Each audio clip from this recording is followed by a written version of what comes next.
it's me, Jim Keys, and I'm back to give you part 2 of a tutorial on how to play my arrangement of the Christmas song. Now, if you've just stumbled onto this, you want to go find part 1, otherwise you'll be hopelessly lost and it'll just suck to be you. You can find it at my YouTube channel, Jim Keys 1. Apparently there's some other Jim Keys and he got there first, so whatever. So let's get down to business. We're at the part of the song where it's they know that Santa's on his way. So we're going to start with the note C, which is on the 1st fret of the 2nd string, and then we're going to play the open 2nd string, and we're going to come up here and we're going to play that same shape that we learned in lesson number 1 as the A minor 7, but here we're going to be on fret 6, 6, 5, oops, 6, 6, 7, 5. Okay, so we've got, and now we're going to play a new-ish chord. It's going to be C13.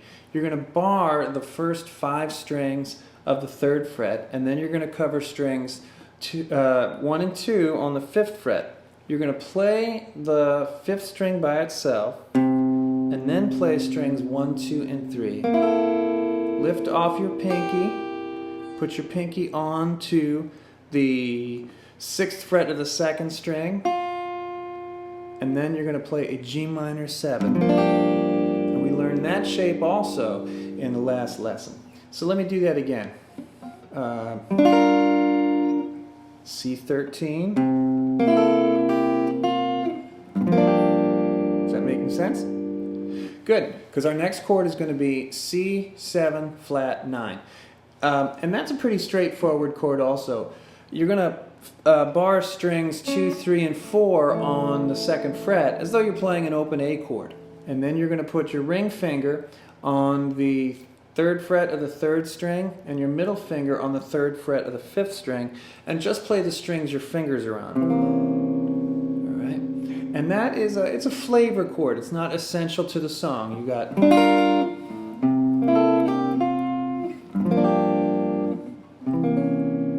hear how that works. Then we're going to get back to this C to B thing. He's loaded. All right. We're going to come back up here, and now we're going to take that shape, move it down 1 fret. And that's lots of toys and goodies. He's loaded lots of toys and goodies. And we're going to play the note G, the note F, which is the 6th fret on the 2nd string. And then we're going to play an F major 9. This chord can be a little bit of a drag. All this time I've been saying, don't be upset, don't be worried about chords with the big names. You only got 4 fingers, how hard can it be? This one could be a little hard, but it's not terrible. I want you to play an A minor shape, and then put your pinky on the 3rd fret of the 1st string as though you're playing an A minor 7. But what you want is you want to get this low F in there. That's where things get tricky. So what I like to do is I like to reach over with my thumb and grab that F and mute the 5th string, so I get this nice big F major 9. Now, another way to do that is to bar the 1st fret. You've got your 3rd fret on the 1st string, and then 2nd fret on the 3rd string, and 2nd fret on the 4th string, and you're going to go and skip the 5th string.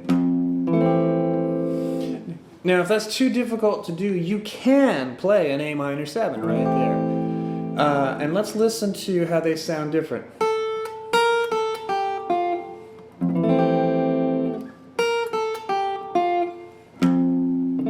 Oops. Helps if I play the right chord.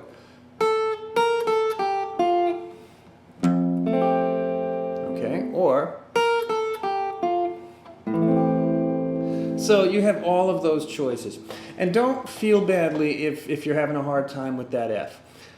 Chord substitution, meaning playing chords that aren't the chords that are written or composed, is a big part of playing jazz. So playing an A minor 7 in place of an F major 9 is perfectly valid legal. The jazz police are not going to come out. Nobody's going to whip you with towels in the locker room in the guitar player's lounge.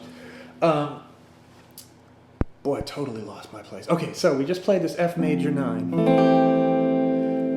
So let me give you what we got thus far. We've got...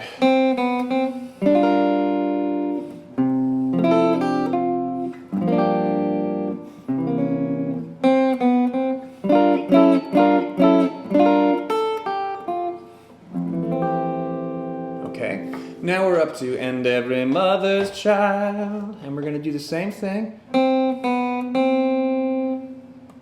And now we're going to take that same shape, but we're going to play it on the 4th fret. 4, 4, 5, 3. And now we're going to play a B flat 13, F minor 7, and then we're going to play B flat 7, flat 9, and this is even easier because you're going to put your ring finger on the 1st fret of the 5th string, and you're going to put your middle finger on the 1st fret of the 5th string, and your ring finger on the 1st fret of the 3rd string, and just play strings 2 through 5. Okay. Okay.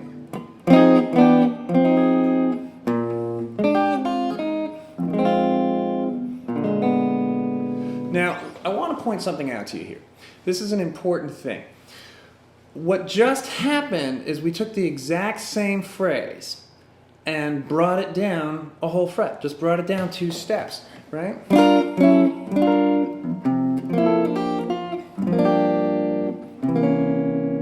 And then we did the same thing here.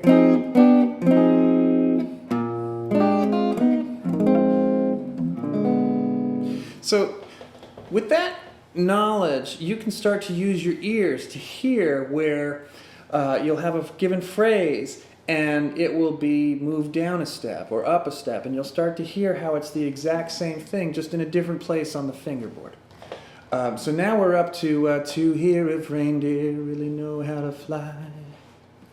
Okay, and we're going to play that E flat here, which is the 4th fret of the 2nd string, and then an F, which is the 6th fret of the 2nd string.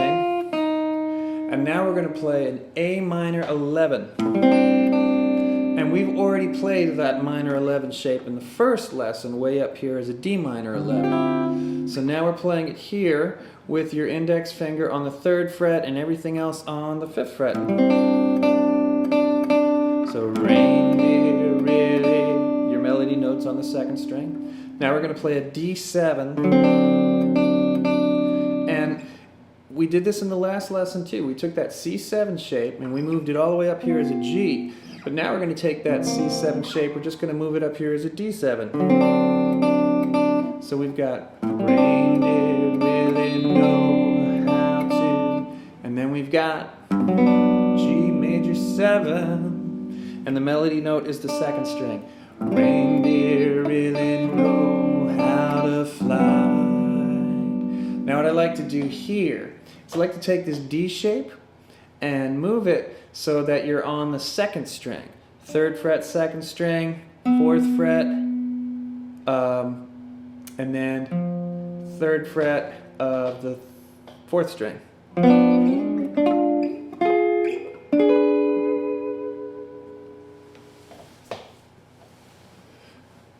From there, you're going to move that up 2 frets. And if you got a Bigsby, why fight it? And that is the bridge. So come back and I will show you the very last bit of the song. Thanks so much.